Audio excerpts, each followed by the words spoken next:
We would like to have you now as our speaker for the combined offering plan. Thank you so much.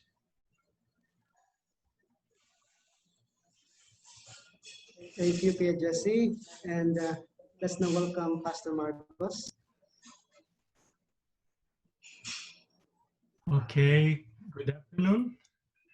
It's a pleasure for me to participate also with Aniel that will speak a little bit later. And I would like to share with you the screen, presentation. Go ahead, here. Pastor. Go ahead, Pastor. Just a second. Now you have it. I believe you are able to see it now, Yes. right? Yes. Thank you, Pastor. And the question comes to us is, why to change the offering plan? Why have we changed that offering plan? So in this presentation, I would like to present some of those reasons. And another question, why has the World Church adopted the concept of a simplified offering system? And this system was adopted in 2002, and many divisions jumped to that new system immediately. And now we are very happy to know that Gulffield is also moving toward that direction. Why is the combined offering plan, the giving system, recommended and promoted by the General Conference according to the 2002 Annual Council? So first of all, let us see what is the combined offering plan. It's a system of motivation, collection, and distribution of offerings. It combines all non-assigned offerings in a single fund. You remember that before the adoption of that system, we will have a profusion of offerings. Each Sabbath, each different Sabbath, we will promote a different offering. And the church member that will go to the church that Sabbath will not guess what offering will be promoted next Sabbath. And then they were sitting on their pews and watching and waiting for the promoter to convince them to give offering to that project. And maybe if they were not convinced, they would not give to that project. And let us wait for next Sabbath. Let's see next Sabbath's project that will be promoted. And then they will choose which project they will fund, they will support.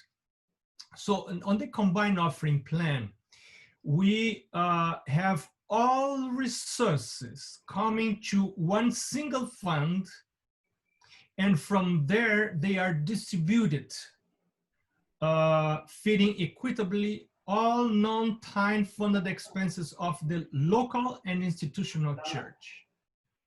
This is a major change, and somehow it resembles the tithe distribution.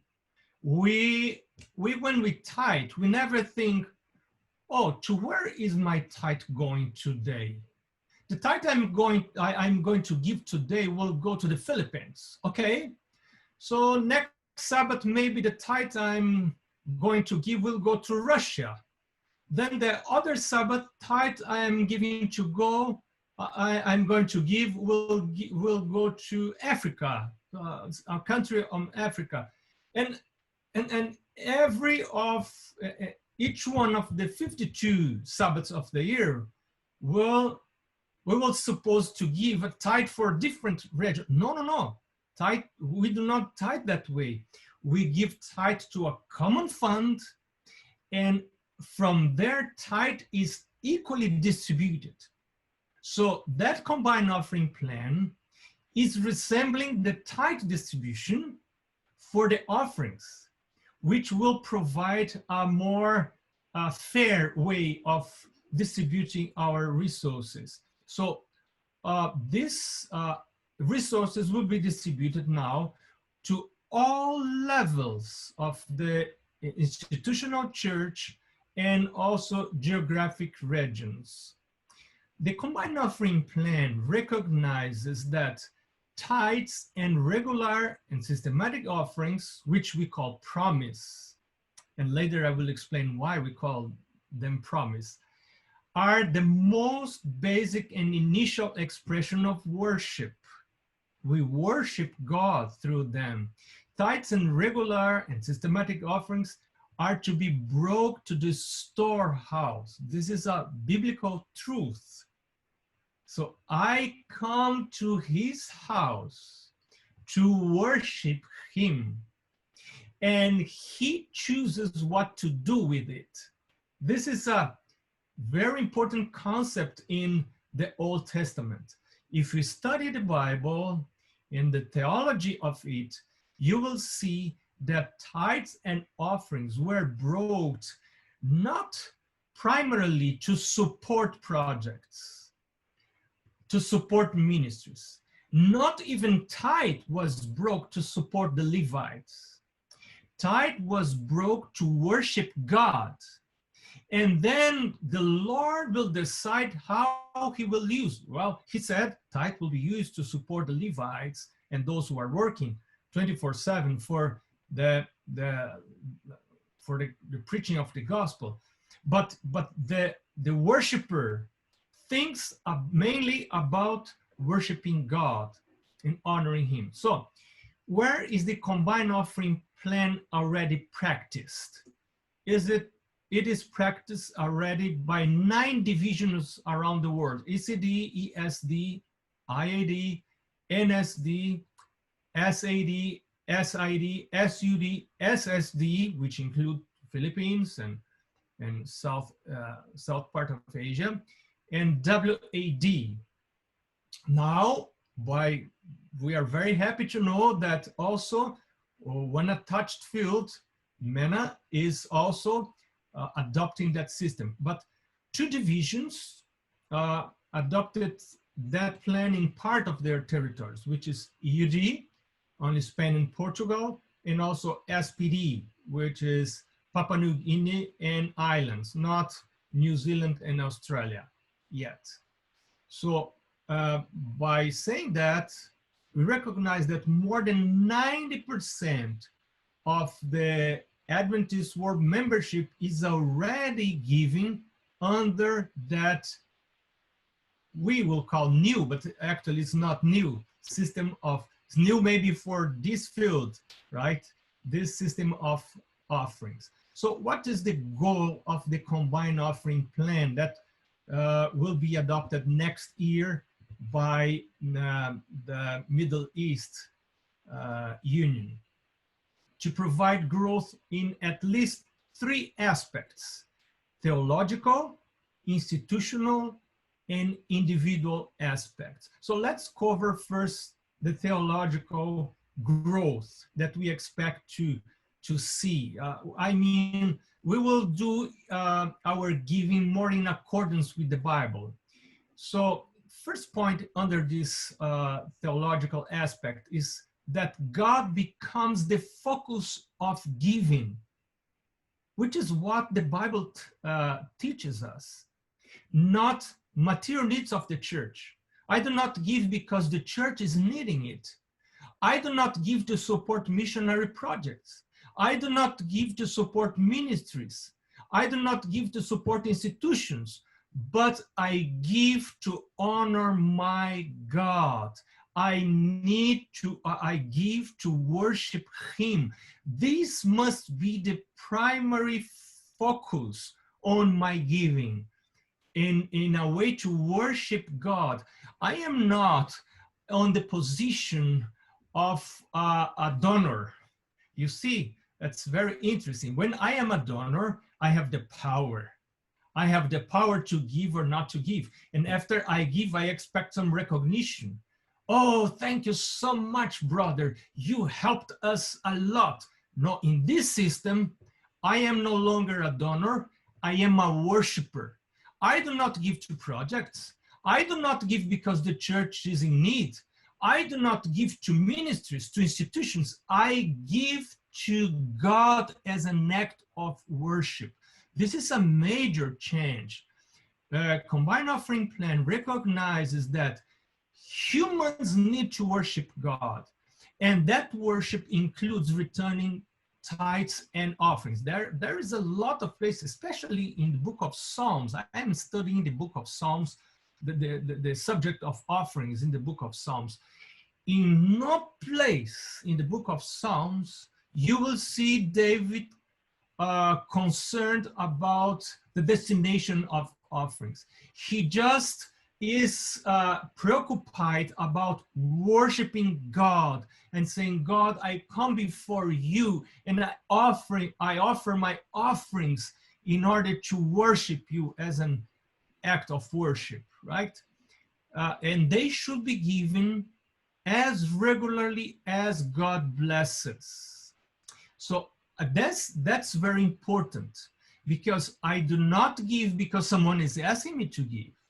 I do not give to support the church. I do not give to support ministries, but I give as a recognition that I have been blessed. So Proverbs chapter 3, verses 9 to 10 says, honor the Lord with your possessions and with what? With the first fruits of all your increase. So anytime you have an increase, anytime you have an income, you and me, we are supposed to come before the Lord and to recognize that that increase, that income has comes from God. And then I honor him with the first fruits. First fruits are the best part, are the first part. And then I come with that part and I worship God. So your barns will be filled with plenty and your vats will overflow with new wine. Amazing that. How should the combined offering plan promotion be? Thus, according to the minutes of the 2002 Annual Council, they say offerings will be promoted more as an expression of worship to God in response to his blessings.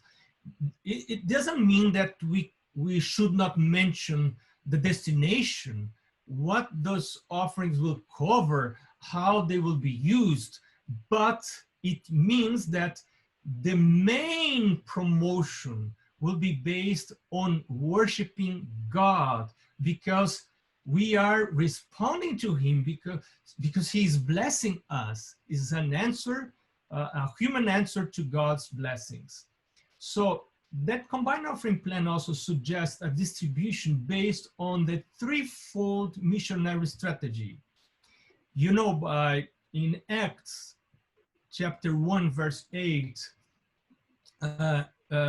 Jesus said, but you shall receive power when the Holy Spirit has come upon you, and you shall be witnesses to me. Then he mentions three instances. First, Jerusalem, then Judea and Samaria, and then the end of the earth. So Jerusalem was where they were at that time. Judea and Samaria was a little bit farther, and then the ends of the earth was farther yet. So those three instances should we must aim to those three instances when we are planning to preach, when we are planning to do our missionary endeavor. And so also our tithes, also our offerings should cover those three instances. So the combined offering plan was planned to cover those three instances also. So it will equally provide for local, regional, and international necessities. It follows the biblical body principle. This is very interesting because in the New Testament, Paul compares the church with a body. And that's very interesting because when we eat, I believe you already had your lunch, right? Just before speaking, I had my breakfast, and I was eating Asian rice here because on my travels to Asia, I learned to love Asian rice. And this morning I ate Asian rice, but I was not thinking, okay, this rice I will eat to feed my hand. And then this fruit I will eat to feed my lungs. No, we do not do that. All food we put in only just one place, which is our mouth. And then all food, all different kind of food comes through my mouth, then they are digested and they are equally distributed through all my body in an equal way. So my fingers, my feet, my lungs, my kidneys, my stomach, everything automatically receives its share. So this was God's plan to do that. And the church is like a body. And how do we feed the church? Let's follow the body principle. Each part must equally and regularly receive its share of nourishment. But on the former offering plan, those who will cry louder will receive more food, right? Those who were able to advertise better their necessities maybe will receive more offerings from church members. But under this plan, resembling the tithe plan, no, all will receive equally, which is a fair way to distribute our funds. And also the combined offering plan emphasizes the concept of promise. Promise, the word promise stands for regular and systematic offerings, which the regular and systematic offerings assumes that we give offerings as a proportion or a percentage of any income. Remember that what we read in Proverbs 3:9. When you receive an income, when you receive an increase, you and me, we are supposed to return to the Lord the first fruits of every increase, every income. But how much should we offer to God? So Paul says something very interesting. He says on 1 Corinthians 16 verse 2, and here's the first verse you can see here. Paul says, on the first day of the week, let each one of you lay something aside, storing up as he may prosper, that there be no collection when I come. Very interesting. I like that, because Paul is saying, it's assumed on that text, Bible text here, that God does not expect everyone to give the same amount. God expects us to give as we prosper, what means that those who prosper more are supposed to give more. Those who prosper less are supposed to give less. And those who do not have any prosperity are not supposed to give anything, because if I do not have income, I would not give anything, because my giving depends on God's giving. Once he gives me, I will give according to his giving. That's very important concept. Another text here is Deuteronomy 16 verse 17, which says, every man shall give as he is able, according to the blessing of the Lord your God, which he has given you. So those who are able to give more, give more. Those who are able to give less, give less. And those who are unable to give because they have not received anything, do not give anything. And they are faithful to God as the others. According to the blessing God, the Lord God has given us. This is part of the concept, the promise concept. And then also under the promise concept, we have the idea of proposing a percentage, proposing a a proportion, because what we saw on the previous two verses, if we give according to the blessing, another way to translate that, and some translations state that in that way, in proportion to the blessing. Those who have more blessings give more. Those who have less blessings give less. So it is a proportional approach, a proportional concept that's very useful for us when we decide a proportion. And it seems that Paul is alluding to that idea when he says, so let each one give as he purposes in his heart. I need to purpose something, and let me suggest to you to purpose a percentage. Once you decide a percentage beside tithe that you will give as offerings, then every time the Lord blesses you, you don't need to strain yourself deciding how much you will give. It's already decided. You don't give to, you don't need to worry about that, because you have already decided a percentage. Then anytime the Lord gives you, you will give. And a pastor of mine, when I was very young, and when I learned that inside my church back in Brazil, I was very young. And I could understand very well that concept, because he said to us in the church, and it was a very big church. And then he said, you know, the best time for you to purpose something, to propose something, to promise something to God, a proportion, a percentage, is when you do not have any income. Then let's suppose you propose to give just a random percentage, like 5% as offering besides tithe, but you do not have any income.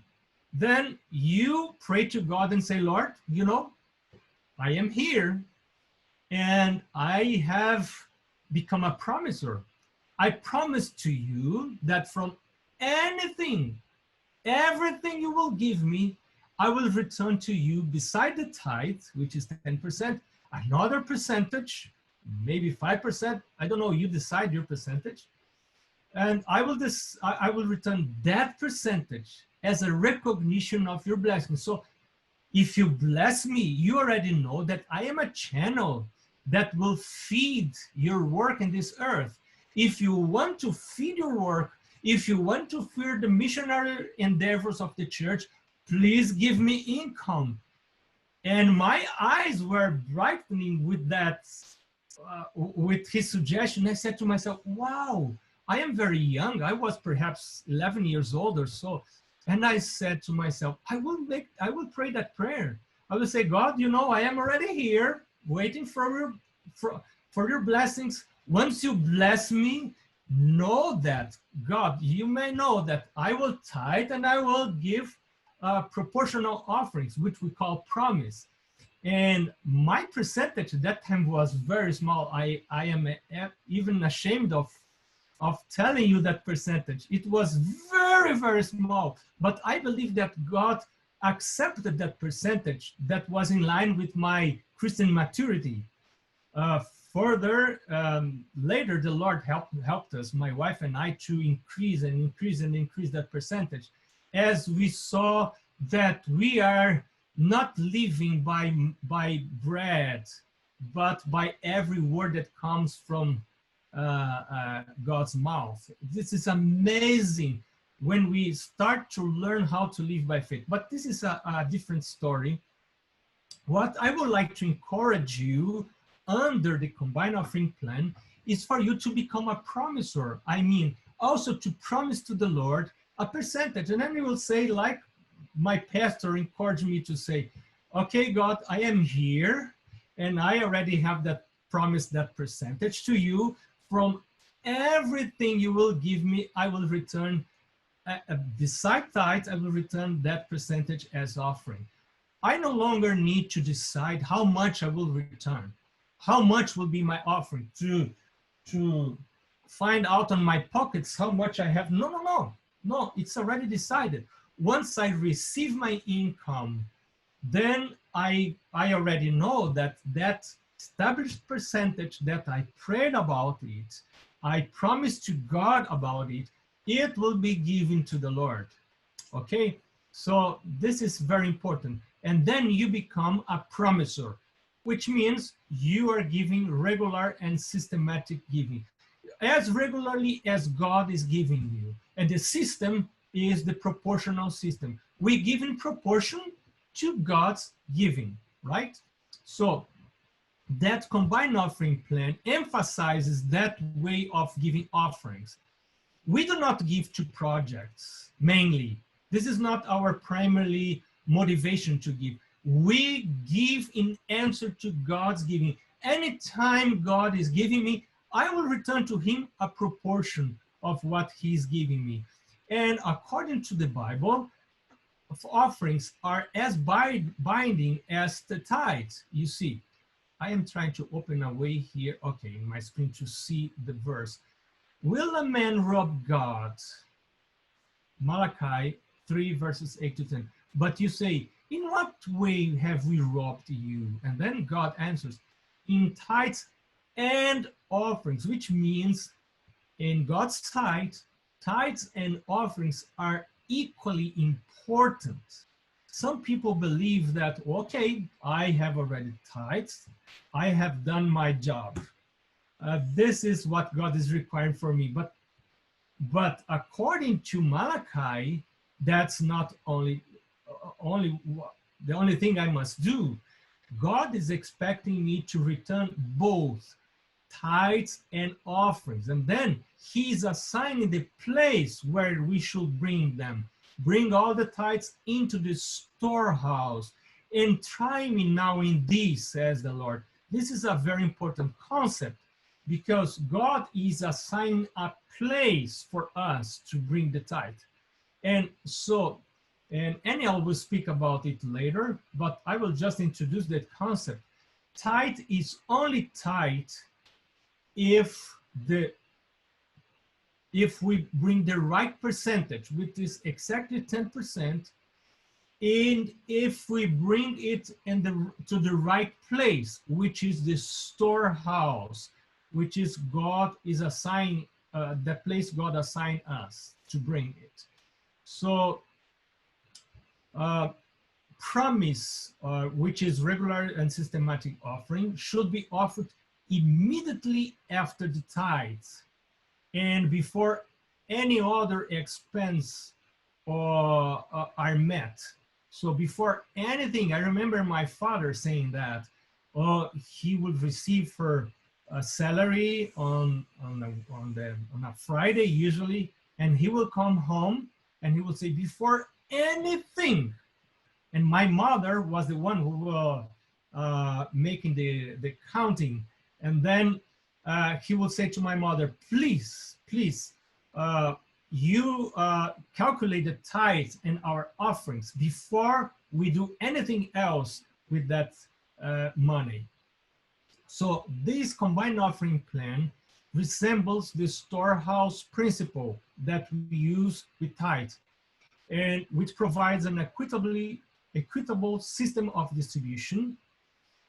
It's comparable to the tithe storehouse principle, and tithes and regular and systematic offerings, according to Ellen White, are under the same system. The Old Testament applies the storehouse principle to both tithes and offerings. Actually, if we study those texts, you will find here in this presentation, sorry, let me go back here. You will see that the Bible is speaking more about offerings offerings should be brought to the storehouse, and the Bible speaks more about the storehouse principle applied to offerings than applied to tithe. That's an important concept. So another area where we expect to see a growth under the combined offering plan is the institutional. The combined offering plan will afford a more spiritual teaching and promotion of offerings. The educational effort will focus on giving as an expression of worship. In comparison to what was before we were giving to projects. Okay, this next Sabbath, the offering will go to such a place, the other Sabbath to a different place. No, now offerings will be ever given to worship God as an act of worship, because it will bring joy. I go to the church, I will not support any project with my offering. I will worship God. And then later we will say how that those offerings will be distributed, of course. And so the educational focus will also promote the promise concept. You propose a percentage of your income. The church will not tell you what that percentage must be. And you decide in prayer, and reminding yourself that we must give the best to the Lord. So knowing that, you will pray and you will tell the Lord, Lord, is this my best that I may give you? And then you choose a percentage. And then you give according to his giving. This is the promise concept. And the name, we choose that name promise because it requires us to promise something to God. And it will provide an equitable growth to the church. All the authorized missionary endeavors will be funded, equally funded. And more non-tithe funds will be available on all levels. And this is very important because the tithe has a very restricted usage. We only may use tithe to support missionaries that are like pastors, that are using all their time to preach the gospel. But the church has a lot of other necessities, and all the other necessities are funded by offerings. So this plan will provide more non-tithe funds, and those funds will be available on all levels and will help us to grow faster, right? So the combined offering plan policy of distribution says that how we distribute it. This is very important for you to know. Even though we only speak about God as the destination of our offerings, and we will give offerings as a way to worship God, the church will use those offerings in a way. And how will the church use those offerings? So pay attention to that. This is very important. Of all offerings, non-assigned offerings that you give, and this is important. After I learned and I understood this plan, I no longer assign offerings. I no longer give offerings to this project, to this, no. I give offerings and as non-assigned offerings. And all non-assigned offerings will be distributed in this way. And 50 to 60% of all your offerings will remain in your local church. This is very important because, as you know, no tithe remains in your local church. All tithes go to the storehouse, which is the field, and from there is distributed equally. And so your pastor, your tithe comes back to support your pastor. But the tithe itself, the fund, does not remain in the local church. What can remain in the local church is offering. So 50 to 60% of all offerings, all Sabbaths of the year. We will not have difference on Sabbath. That Sabbath, no. All Sabbaths of the year, 50 to 60% of the offerings of your offering, if it's not assigned, will stay in the local church.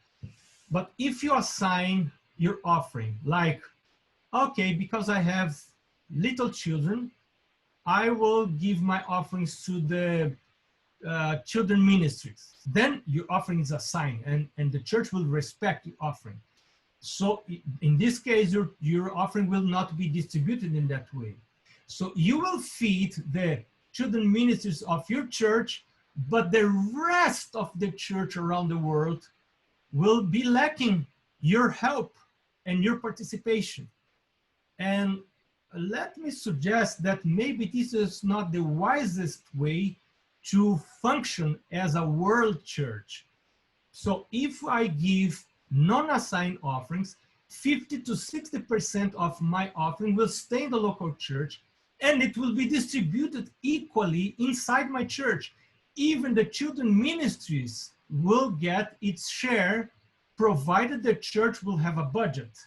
So we are encouraging all churches to develop a budget so that when they receive the offerings, they will already distribute the right percentage to each department, to each necessity inside the church.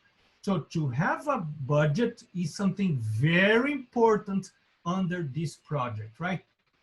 Then 20 to 30% will go to the local field. I have been informed that in your case, in MENA, 60% of your offerings will stay in the local church, and 15% will go to the local field, right?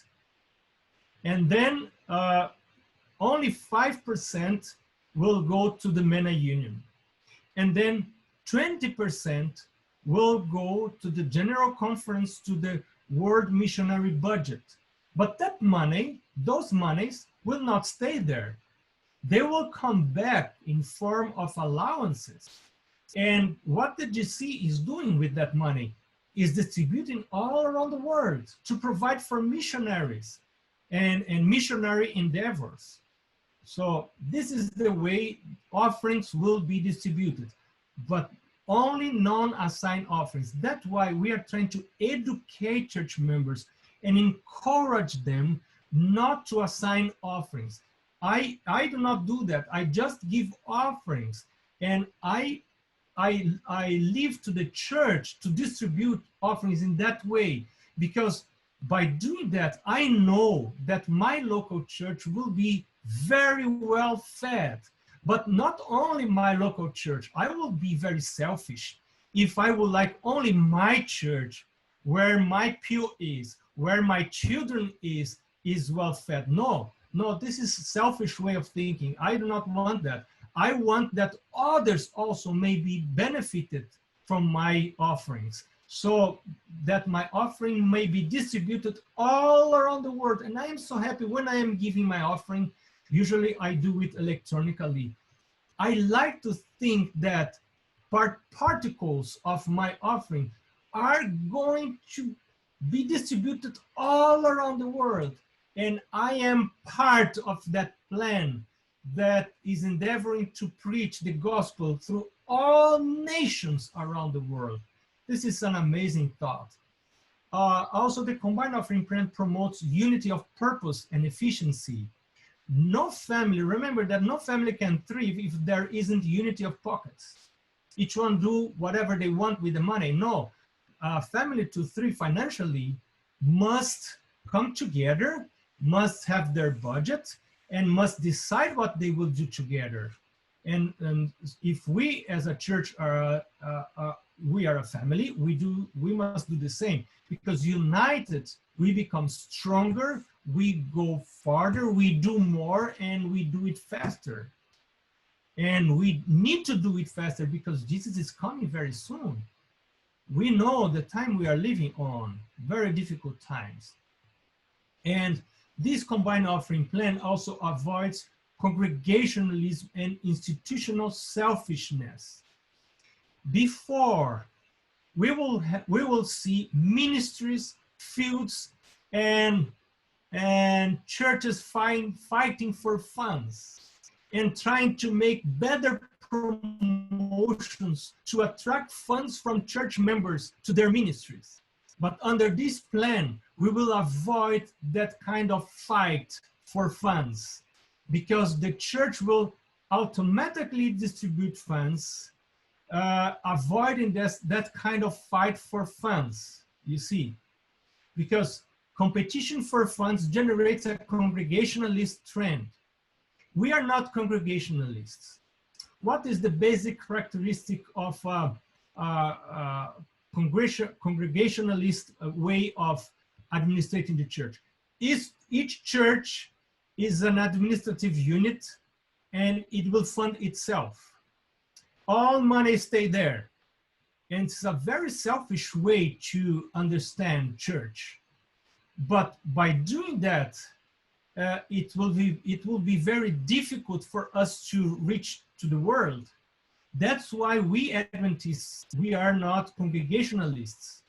No, we have a different system of administration.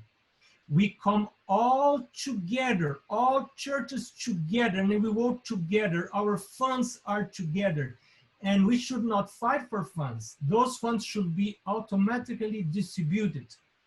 And when we will have some very powerful ministries promoting their needs with nice videos, church members will give to those ministries instead to give to the local church. And sometimes their local church was starving for lack of means, while those other ministries which will have resources to do nice videos, to tell nice stories, to convince members to give to them, will be well fed. But the church was starving without funds. So if we allow that kind of struggle for funds, we will generate a kind of struggle of ministries and institutions with the survival of the fittest, which is not really a Christian approach, right? This is not a creationist approach. It's more like an evolutionist approach. Love is not in that kind of approach. So the biblical way of seeing things, we do not fight against each other. We come together. I will not go to the church and say, give to my ministry, give to my ministry. We need your funds, we need your offer. No, I will go to the church and will say, give to all. Give to all. All is in need. All ministries are important. So do not give to my ministry, give to all, because if you give to all, you also are giving to my ministry. This is a different approach. It will not generate selfish giving. Some people are giving, but they are giving only to what they know, what they understand. And if we do that, if we allow that kind of struggle for funds, the local church will be depleted. And if the local church is depleted, all other ministries will lose their meaning. Some other ministries are requiring funds to them, and the local church is not receiving anything. But those ministries exist to support the local church, but they are distracting. If they distract the local church, they lose their meaning. They do not have reason to exist, because they exist to preach the gospel, to bring members to the local church. So the local church is the most important unit of the Seventh-day Adventist Church. And you see, this combined offering plan is meant to support greatly the local church. And you see, 60% of all offerings, all Sabbaths, all offering that will be collected ever in any place will be directed to the local church, unit of the Seventh-day Adventist Church. And also the combined offering plan follows the reflex influence principle. That it's very interesting principle stated by Ellen G. White in Gospel Workers, page 465. Follow me in reading that principle. According to that principle, the more that is invested there, the more will be developed here. So this is a very unselfish approach. The selfish approach says that the more I invest here, the more it will develop here, right? But according to that principle, according to Ellen White, the more that I invest there, the more the church will grow here. Look to that text. She says, to show a liberal, self-denying spirit for the success of foreign missions is a sure way to advance home missionary work. For the prosperity of the home work depends largely under God upon the reflex influence of the evangelical work done in countries afar off. So if you allow your offering to be distributed in that way, be sure that the work will develop here. That's very important concept. Also, the combined offering plan provides, as we mentioned before, strong support for the local church, because it is the most important entity of the Seventh-day Adventist church structure. It is where new members are generated. So that's why 50 to 60% of all non-assigned offerings go to the local church. A little bit of water here. Also, the combined offering plan provides a balanced space for project giving. Well, are we allowed to give to projects? According to the combined offering plan, according to what's voted, yes, we may give to project, but only above and beyond your regular systematic offering. Okay? And the reason, remind yourself about the body concept. If your hand is suffering and you need to feed your hand in a special way, don't forget to feed the whole body. This is a very important concept. Don't forget to feed the whole body. Don't forget the local church. Don't forget all the missionary endeavors of the church. But if some ministry is asking for resources for support, we may pray to God and decide to support, but only above our regular giving, because we must not leave the body, the entire body, without support, because we need to support some ministry that is requiring or is suggesting us. So the 2002 GC Spring meeting stipulate that direct appeals to the Seventh-day Adventist donor base will be requested to include in their donor materials an affirmation of the donor's prior responsibility to worship God through tithe and regular support of the church through systematic offerings.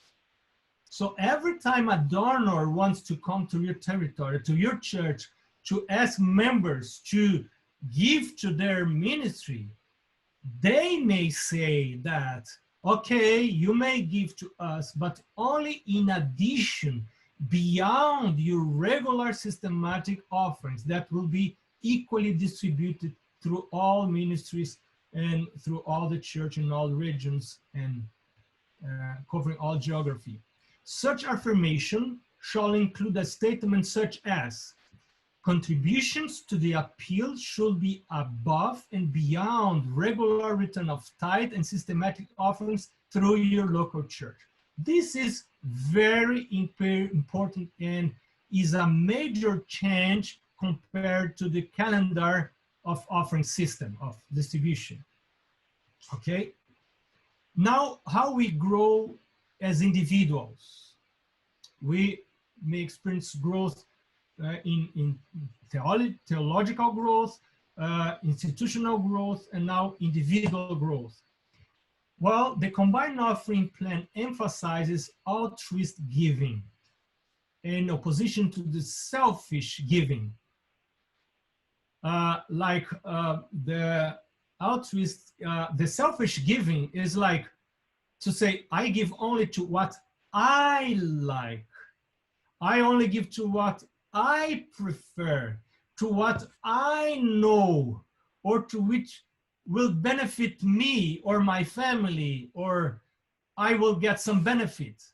I will give to children ministries, just using the same example, because my children are there. This is a very selfish way to give. You see, I can be selfish, even giving. And this is very tricky. And Satan likes to let us think that we are doing very great things by giving, but sometimes he's trapping us by leading us to be selfish when we give. So the combined offering plan is helping us to understand that we may be selfish even when we give, and then helping us to become more altruist as when we give. Also help us to equate the combined offering plan equates regular offerings and tithe in importance, which will help us, because God said in Malachi 3 verses 8 to 10 that he considers offering and tithes and this at the same level of importance. You remember that? Then it reminds me that I must give after any income, according to Proverbs chapter 3 verse 9. I do not give because I am impressed to give. I do not give because there is a nice project my church is conducting. I do not give because someone I like is in front of the church in the pulpit and is asking. No, that's not the reason why I give. I give in recognition of God's giving. And according to Proverbs chapter 3 verse 9, anytime God gives me, I am supposed to return tithe and offerings. And if I do not return both of them after receiving a salary or an income or an increase, according to the book of Malachi, I am not being honest with God. This is a very serious issue. So this combined offering plan is helping us to remember that. Also, under the combined offering plan reminds us to give as a percentage of our income. And to give in a proportional way helps us to remind that God is the originator of our blessings. God is the one that gives us salary. God is the one that is giving us our income. So I will return to him, besides tithe, a percentage of what he gave me, right? And so that kind of giving is moved by principle and not by emotion. I do not give because I am touched. I feel something. No, my feeling is not worth of trust. Because according to the Bible, Jeremiah 17 verse 9 says that our heart is a deceiving one. So I cannot give after my heart because my heart will deceive me. I give under principles, and those principles are rooted in revelation, in the Bible and the spirit of prophecy. So by doing that, my heart will be placed in spiritual realities. Remember what Jesus said in Matthew 6 verse 21. He said, wherever your treasure is, there your heart will also be. So when I give to God, my heart will be there on Jesus is seated at the right hand of God, as we read in Colossians chapter 3. When we teach, in another way, when we teach members to give to projects, their hearts will be on those projects. But we are supposed to encourage members to give to God, not to projects, even though they will know that part of a portion of that resources, of those resources will go to projects. But they need to think on God when they give. And then their hearts will be there, because Jesus said, wherever your treasure is, there your heart will also be. So I will now like to encourage members of my church to give to projects, because their hearts will be there. sometimes their hearts will be in things that will be burned when Jesus comes. So no, I would like to encourage them to place their hearts where Jesus is, seated at the right hand of God. This is what Paul is encouraging us to do in Colossians chapter 3, verses 1 to 3. Then also that combined offering plan provides a broad missionary inclusiveness. The combined effort of church members will promote unity and love for missions. And it will provide an equitable support of local, regional, and foreign missions. It will bring satisfaction, as I mentioned before. I am very much satisfied to give in that way. For many years already, I am giving that way. And I do not assign my offerings to any specific place. I give as offering, non-assigned offerings. And then I know that the church will distribute my offerings. 60% will stay in my local church. 20% will stay in my region. And 20% will go to the General Conference Missionary Fund and will be redistributed. And parts of those funds will come back as allowances for local missionary projects. And let me mention something, especially in your area of the world, you are highly funded as a church by that fund that are reaching the General Conference. And this is very important to fund the missionary work endeavor in places where we do not have much members, okay? And it will develop mature givers. They will focus in worshiping God as regularly as God's blessings are coming. And their giving will no longer be based on appeals, on relevant projects, on good feelings, on sympathy, but they will focus on God's giving. Anytime God gives me, I will return something to him. The followers of Christ, Ellen White says, should not wait for thrilling missionary appeals to arouse them to action.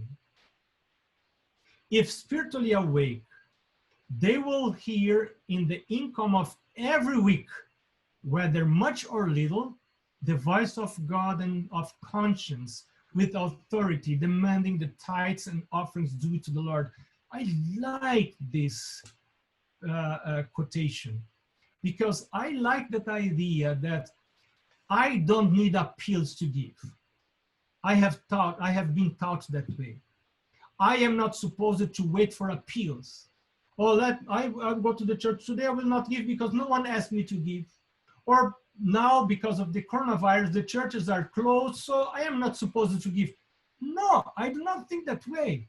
I have been taught by those who were instructing me many years ago that no, I must hear that call to give, the voice of God on my income. When I receive an income, God is saying, hey, remind yourself that I am giving you that income, that increase. So you are supposed to return to me tithes and offerings. So that's why Ellen White said, the followers of Christ should not wait for thrilling missionary appeals to arouse them to action. No, I'm not supposed to wait for that.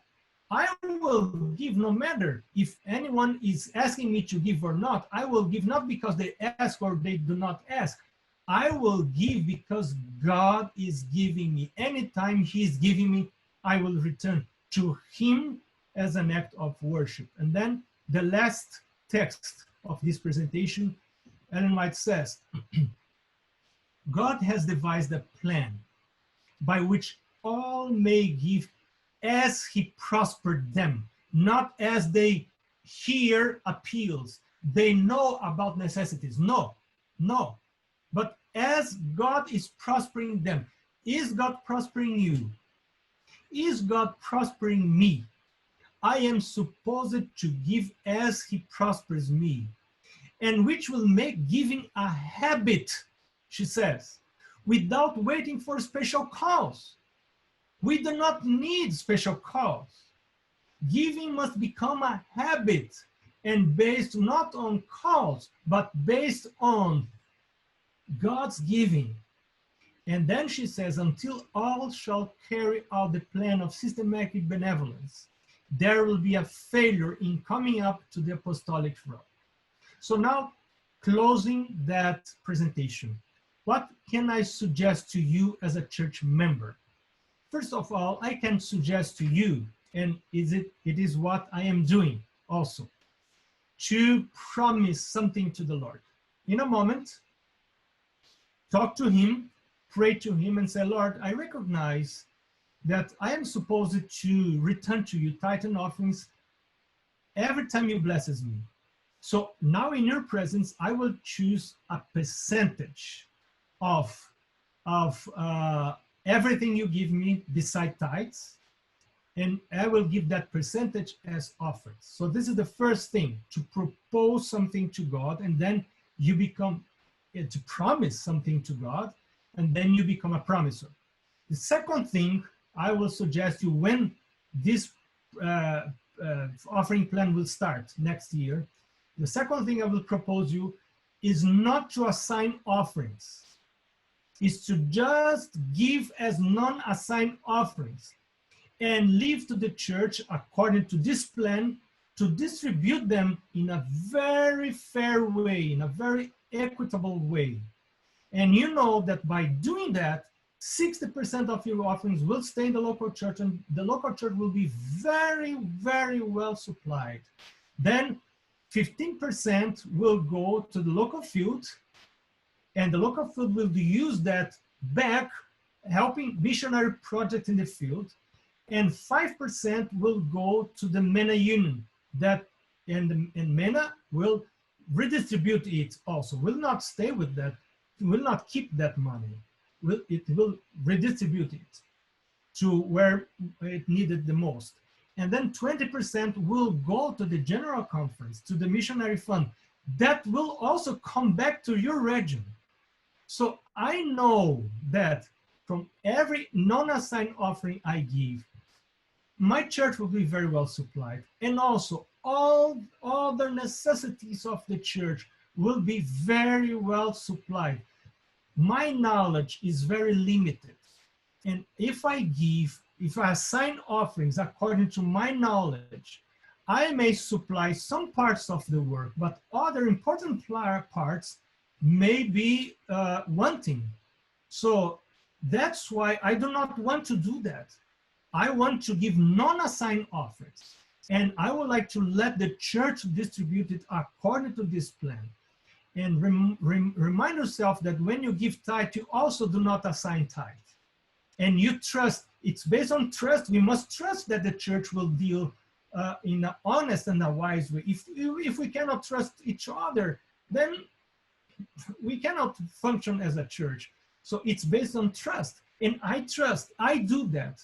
Even though I work at the general conference, I give my tithe and my offering in my local church.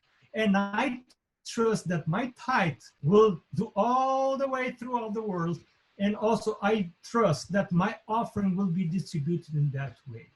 So I encourage you to do that, because I strongly believe that that offering plan will help us to go faster, to go farther, and to do far more than we have been doing so far. May the Lord bless all of you as you adopt this plan for next year.